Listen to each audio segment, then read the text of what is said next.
Hello everybody, I hope you're having a lovely day so far. My name's Laura and I'm the Academic Executive at De Montfort Students' Union, and I'm so excited because today I'm going to be cooking chicken katsu curry. So to do this, I have some chicken. I've just got these from the butcher's, but you can get it from the supermarket or whatever. If you'd rather not use meat, you can also use tofu for this too, it works really well. I have some co-op rice, some bread for breadcrumbs, some medium curry powder, turmeric, lazy chopped ginger because I am lazy, coconut milk just in a tin, maple syrup, some onions, some carrots, and what's this? Some garlic too. So the first thing we're going to do is make the curry sauce. So to do that, I've added some oil into the pan. You can use fry light if you want to be a little bit healthier, and I've added 2 onions and 2 carrots. I've tried to chop the carrots up quite thin, so they're easy because they'll have to be mushed later.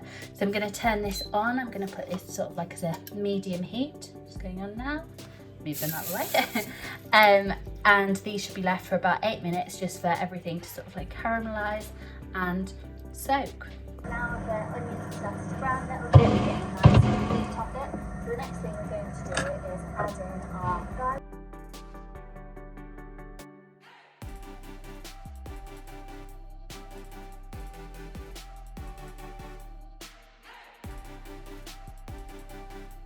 I have just added a tablespoon of curry sauce and half a teaspoon of turmeric. Be careful with the turmeric because it stains. It doesn't look the most appetising thing at the moment, but it's about to look amazing because our next step is to add the coconut milk. Amazing. Now we're just going to give it a little bit of a stir.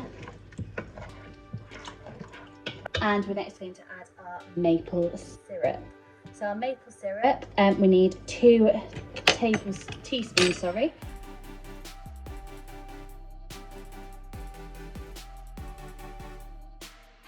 I'm going to add 100 millilitres of water and just stir that all together.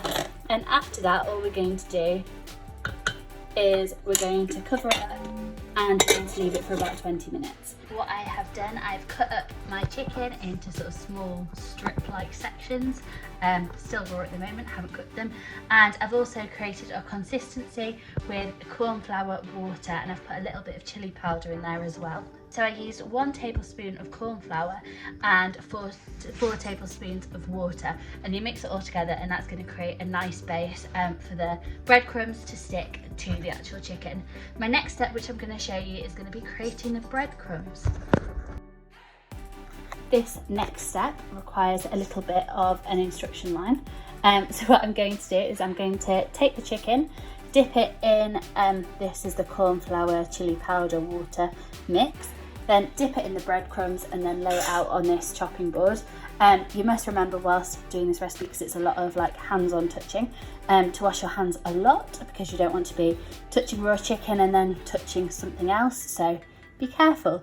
If you're using this with tofu, it's exactly the same technique. You can see that there's still sort of like the chunks of carrots and stuff, but they are very, very soft. So what we're going to do is we need to mash them all together. If you don't have one of these, I'm sure you can just use a normal potato masher if you've got one. So at this stage, your curry sauce should be blended. Mine splattered everywhere and was very messy, but it got there in the end. And your chicken should be breaded as well. At this point, you can also start to put the water on for your rice, if you want rice. Our next step is to put the chicken that you've breaded into the frying pan and heat it for about 4 to 5 minutes on each side until it's looking golden and crispy and lovely.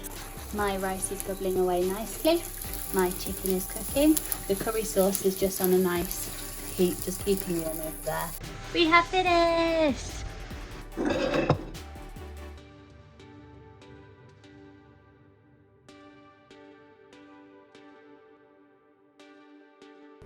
Chicken katsu curry, voila! And here is a dog who is hoping to get some. He's not going to, so he's sad.